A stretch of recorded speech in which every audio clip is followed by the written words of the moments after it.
మా చిన్నప్పుడు మా నాన్న పొద్దున్నే లేవకపోతే లాగి డిప్ప మీద ఒకటి కొట్టేవాడండి. అంతే. ఆ రోజంతా కూడా చాలా చిరాగ్గా, చాలా వరస్ట్‌గా అనిపించేదండి.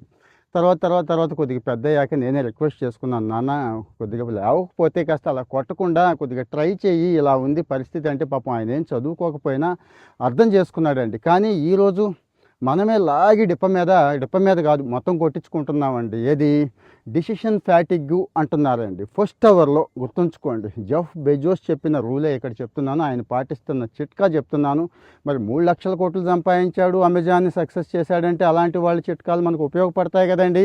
ఎంత ఉపయోగపడితే అంత వాడుకోండి. కానీ ఇక్కడ మీ అనుభవాలు చెప్పండి. వాస్తవం అయితేనే మనం కూడా మాట్లాడుకుందాం. డెసిషన్ ఫ్యాటిగ్గు ఎందుకొస్తోంది అంటే పొద్దున్నే మనం డిజిటల్లీ ఇదొక్కటే చెప్తున్నాడండి ఆయన.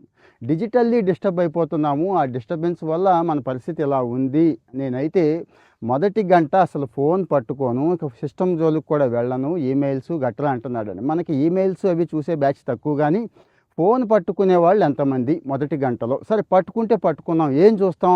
ఏదైనా ప్లెజెంట్‌గా ఉన్నటువంటి వెంకటేశ్వర సుప్రభాతం లేకపోతే ఇంకొకటో కాదు కదా!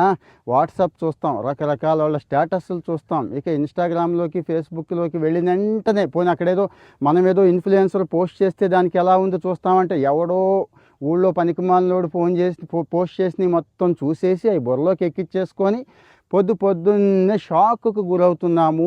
షాక్ గురవుతోంది మన మైండ్ సెట్. దానివల్ల రోజంతా వేస్ట్ అయిపోతుందని చెప్తున్నారండి. వాస్తవమే ఇది కూడా. కావాలంటే మీ అనుభవం చెప్పండి. రోజునా? ఎప్పుడైనా ఒక రోజంటే ఓకే. ఏ సండేనో అంటే ఓకే. కాస్త లేజర్‌గా ఉందంటే ఓకే. రోజు లేచిన వెంటనే ఫోన్ పట్టుకుంటే ఎట్లా అండి? ఏం చెయ్యాలి అంటారా?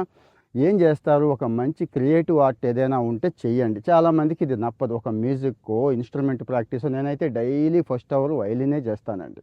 వైలిన్ అయిపోయిన వెంటనే ఇదిగో వాకింగ్‌కొస్తానండి. మీతో కొన్ని విషయాలు మాట్లాడతానండి. మాట్లాడడం కోసం కొంత స్టడీ చేయాలి కదా! చేస్తానండి. ఏది మంచి విషయాలే మీకు తెలుసు. పోరంబోకు విషయాలు ఏవి నేను చెప్పను. సో, దానివల్ల కాస్త క్లియర్‌గా, క్లారిటీగా ఉంటున్నాను. అంటే మొదట్లో నాకు ఉంది ఈ రోగం. ఈ మధ్య కాస్త బుద్ధొచ్చింది. అంటే గత 10, 20 సంవత్సరాల నుంచి ఇలా ఉన్నాను అని చెప్పడం నా ఉద్దేశం. సో, మరి మీరేం చేస్తున్నారు? ఎలా ఉన్నారు? మార్నింగ్ ఫస్ట్ అవర్ ఎలా ఉంది? చాలా కీలకం అండి ఇది. హాయిగా న్యూస్ పేపర్ చదువుకోండి, కాఫీ తాగండి, టీ తాగండి, మంచిగా టిఫిన్ చేయండి. అలా సోలోగా గానీ, ఫ్రెండ్స్‌తో గానీ వాకింగ్‌కెళ్ళండి. లేదు ఇంట్లో వాళ్ళతో చక్కగా 4 విషయాలు మాట్లాడండి. లేకపోతే ఇల్లు క్లీనింగ్ చేసుకోండి. ఏది జెఫ్ బెజోసే చెప్తాడండి, నాకు బుర్ర పని చేయకపోతే నేను అంట్లే తోముతాను. యూట్యూబ్ వీడియో చేశాను చూడండి. అంట్లు తోమడం వల్ల నేను ఎంత బాగా ఉన్నాను, ప్రశాంతంగా ఎంత క్రియేటివిటీ పెంచుకున్నానని సైంటిఫిక్‌గానే ఇవన్నీ కూడా చెప్తున్నాను. సో, మరి మీ లైఫ్ స్టైల్ ఎలా ఉంది? మీరేం చేస్తున్నారు? బయట పడగలుగుతున్నారా?